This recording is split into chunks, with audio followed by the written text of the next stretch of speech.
பாத்தீங்கன்னா பேலார் சரியா. ஸோ இந்த இதில் பேலாரை பற்றி தான் நான் சொல்ல போறேன். ஜெனரல் எக்ஸாமினேஷன்ல நமக்கு இந்த பிக்கிள் அப்படின்னு நம்ம சொல்லியிருப்போம், படிச்சிருப்போம் சரியா. பேலாரு, இக்ட்ரஸ், சைனோசிஸ், கிளப்பிங், அதுக்கப்புறம் வந்து பார்த்தீங்கன்னா லிம்ஃபடினோபதி, ஜெனரலைஸ்டு லிம்ஃபடினோபதி, அதுக்கப்புறம் பீடல் எடிமா சரியா. Pallor, icterus, cyanosis, clubbing, generalised lymphadenopathy, pedal oedema சரியா. ஸோ இதில் வந்து நம்ம ஃபர்ஸ்ட் பேலார் தான் பார்க்க போறோம் சரியா.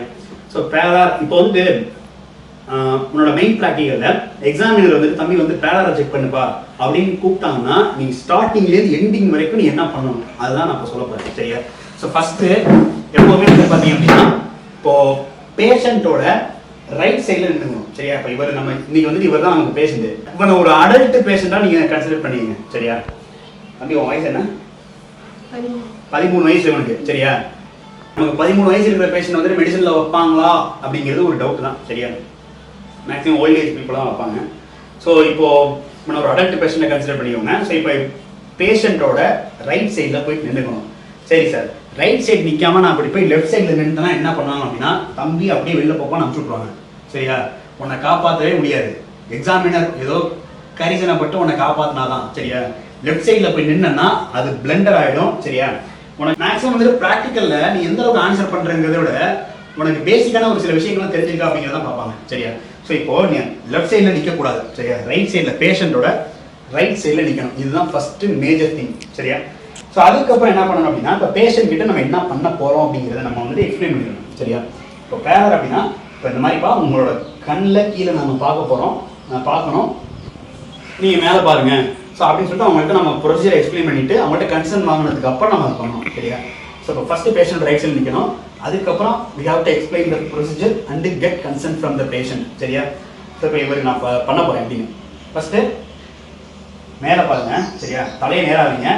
தலையை நேராக வச்சு நீங்கள் மேலே பார்த்தா போதும் சரியா. மேலே பாருங்க.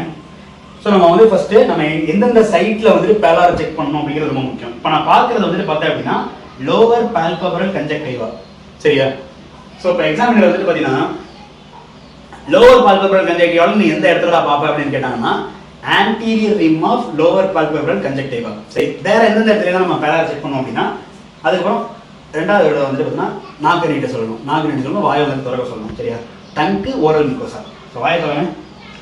ஸோ ஓரல் மிக்கோசால வந்து ஏதாவது பேல்னஸ் இருக்கா அப்படிங்கிறத பார்க்கணும். அதுக்கப்புறம் நாக்கு நீட்டுங்க. ஸோ நாக்கு நீட்டு சொல்லி டங்கில் ஏதாவது பேல்னஸ் தெரியுதா அப்படிங்கிறத பார்க்கணும். அதுக்கப்புறம் வந்துட்டு பாம்பு, நெயில் பெட்டு சரியா. கையப்படி நீட்டுங்க, கையப்படி நீட்டுங்க. ஸோ நம்மளோட ஹேண்டையும் பேஷண்டோட ஹேண்டையும் வந்துட்டு பார்த்தீங்கன்னா கம்பேர் பண்ணி பேல்னஸ் இருக்கா இல்லையா அப்படிங்கிறத நம்ம சொல்லணும். ஸோ இப்படி நீட்டு சொல்லி நெயில் பெட்டை வந்துட்டு பார்த்தீங்கன்னா நம்மளோட நெயில் பெட்டையும் அவங்களோட நெயில் பெட்டையும் கம்பேர் பண்ணி பேல்னஸ் இருக்கா இல்லையாங்கிறத பார்க்கணும். ஃபர்ஸ்ட்டு பேஷண்ட்டோட ரைட் சைடில் போய் நின்றுக்கணும். ரெண்டாவது பேஷண்ட் கிட்ட ப்ரொசீஜர் எக்ஸ்பிளைன் பண்ணணும். அதுக்கப்புறம் கன்சர்ன் வாங்கணும். மூணாவது இந்த நான் சொன்ன சைட்லாம் பார்க்கணும். லோவர் பால்பபரல் கன்ஜக்டிவா, ஓரல் மியூகோசா, டங்கு, பாம்பு, நெயில் பெட்டு சரியா. இவ்வளவுதான். ஸோ பேலார் அப்படிங்கிறத ஒரு எக்ஸாமினர் செக் பண்ண சொல்றாங்கன்னா நீ இது எல்லாத்தையும் பண்ணிட்டனாலே எக்ஸாமினர் வில் சாட்டிஸ்ஃபைடு சரியா, வில் பி சாட்டிஸ்ஃபைடு. ஸோ அவ்வளோதான். ஸோ வந்துட்டு இப்போ பேலாரில் என்னென்ன கொஸ்டின்லாம் கேட்பாங்க அப்படிங்கிறது சிம்பிள் தான் சரியா. ஃபர்ஸ்ட்டு டெஃபினேஷன் ஓகேவா. ஃபர்ஸ்ட்டு பேலாரோட டெஃபினேஷன் வந்து பார்த்தீங்க அப்படின்னா abnormal paleness of skin and mucous மெம்பரேன்னு சொல்லுவாங்க சரியா. அதாவது ஸ்கின்லேயும் மியூக்கஸ் மெம்பரேன்லேயும் ஒரு பேல்னஸ் இருக்குது, அது ஒரு அப்நார்மல் கண்டிஷன் சரியா. So abnormal paleness of skin and mucous membrane is called pallor சரியா. ஒரு எக்ஸாமினர் கேட்டாங்கன்னா டெஃபினேஷன் கேட்டாங்கன்னா நீங்கள் சொன்னால் என்ன சரியா. ரெண்டாவது வந்துட்டு பார்த்தா அப்படின்னா பெத்தோபிசியாலஜி. இப்போ பெத்தோபிசியாலஜின்னு கேட்டாங்க அப்படின்னா இப்போ நம்ம உடம்புல வந்துட்டு இந்த சூப்பர்ஃபிஷியல் வெசல்ஸ்லாம் இருக்கும் சரியா. இப்போ ஏரியாஸ் ஆஃப் சூப்பர்ஃபிஷியல் வெசல்ஸ்லாம் இருக்குல்ல. இப்போ நம்ம நார்மலாக எங்கெங்கே பேலார் பார்ப்போம், பால்பபரல் கன்ஜெக்ட், லோவர் பால்பபரல் கன்ஜெக்டிவோட பார்ப்போமா. ஸோ அந்த இடத்துல இருக்கிற அந்த சூப்பர்ஃபிஷியல் வெசல்ஸ்லாம் அதை நம்ம எக்ஸாம்பிள் எடுத்துக்கலாம். ஸோ இப்போ இந்த ஏரியாஸ் ஆஃப் சூப்பர்ஃபிஷியல் வெசல்ஸில் என்ன ஆகும் அப்படின்னா ரெட் கலர் ஆக்சிஜனேட்டட் ஹீமோக்ளோபினோட கண்டென்ட் வந்துட்டு அந்த சூப்பர்ஃபிஷியல் வெசல்ஸில் வந்து இருக்கும் சரியா. ஸோ அப்படி இருக்கிறதுனால நம்ம கண்ணுக்கு வந்துட்டு என்ன தெரியுது அப்படின்னா இந்த ரெட்டிஸ் சேஞ்சஸ் தெரியுது, நார்மலாக விசிபிளாகவே பார்க்க முடியுது. இது நார்மல் தான் சரியா. அதாவது ஏரியாஸ் ஆஃப் சூப்பர்ஃபிஷியல் வெசல்ஸில் there will be increased amount of the red oxygenated hemoglobin சரியா. ஸோ அதனால் வந்துட்டு reddish changes will be present ஓகேவா. இது நார்மல். ஆனால் பேலாரில் வந்துட்டு பார்த்தா அப்படின்னா இந்த ரெட் ஆக்சிஜனேட்டட் ஹீமோக்ளோபினோட கண்டென்ட் வந்துட்டு கம்மியாகிடும் சரியா. ஸோ கம்மியாகிறதுனால என்ன ஆகும் அப்படின்னா இந்த ரெட்டிஸ் சேஞ்சஸில் வந்துட்டு பார்த்தோம்னா reddish changes will be diminished, அது கம்மியாகுது சரியா. ஸோ அதனால் நம்மளால் வந்துட்டு பேலாரை வந்துட்டு அப்ரிஷியேட் பண்ண முடியுது சரியா.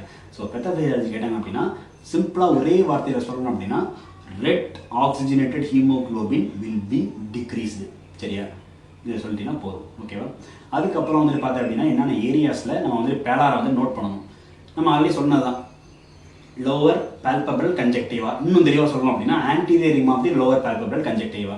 ரெண்டாவது டங்கு, ஓரல் மிக்கோசா, அதுக்கப்புறம் நெயில் பெட்டு, அதுக்கப்புறம் பாம். சரியா, இந்த 5 ரீஜன் சொல்லிட்டீங்கன்னா போதும். சரியா, அதுக்கப்புறம் வந்துட்டு பார்த்தா அப்படின்னா கிரேடிங். சரியா, கிரேடிங்கில் வந்துட்டு பார்த்தா அப்படின்னா மைல்டு, மாடரேட், சிவியர்னு 3 கிரேடிங் இருக்குது.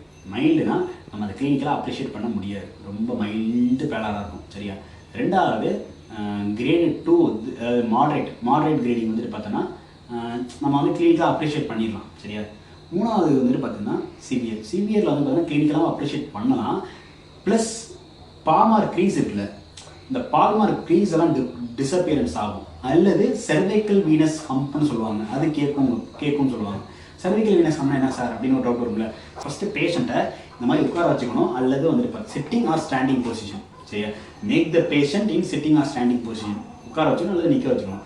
நிற்க வச்சதுக்கப்புறம் நம்ம இந்த ஸ்டெத்தஸ்கோப்பில் பெல்லுன்னு ஒன்று இருக்கும், டயஃப்ரம்னு ஒன்று இருக்கும். சரியா, பெல் இருக்குல்ல, பெல் போர்ஷன் எடுத்து இந்த ரூட் ஆஃப் த நெக்கில் வச்சு நம்ம ஆஸ்கல்டேட் பண்ணணும். சரியா, ரூட் ஆஃப் த நெக்கில் வச்சு ஆஸ்கல்டேட் பண்ணும்போது நமக்கு ஒரு கண்டினியூஸ் மர்மர் கேட்கும்.